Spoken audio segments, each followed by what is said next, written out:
Kışlak zor mu? Zor, uzun zor mu? Zaman. Baklaşmayayım da. İn yok. Altta gördüm. Malek yiyin çeket. Ulaştık tamam. Hala. Tamam. Şirket gene.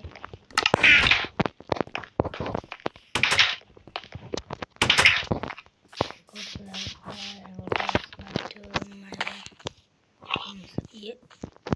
Watan dekoratif oldu. Aldım onu açılar. Buradan ben alıyorum. Ne yapacağım? Ne olanı? Şimdi.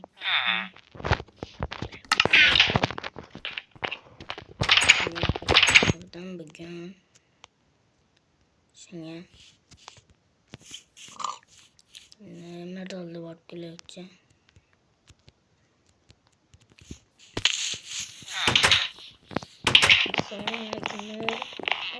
Zor. Güzel misin? Gel bakalım öyle yok. Seninle yaklaşamıyorsun.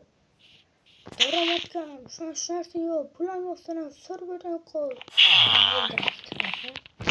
Saatimle yok. Artık oldum öyle böyle. Plan öyle mi? Yok ne? Abi.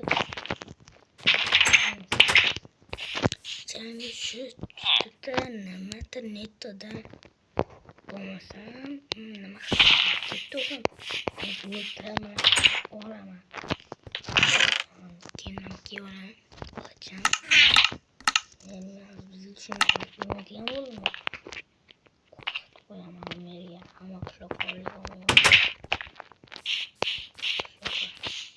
Kuşak. Oy. Adamları ağırlık vermezsin ya. Yok.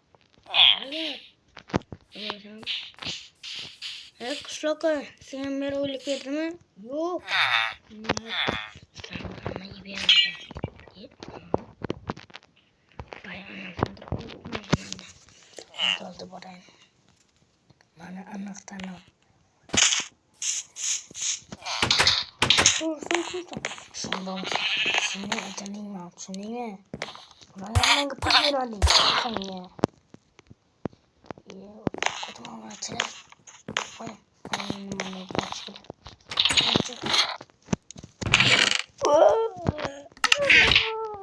Ucapul.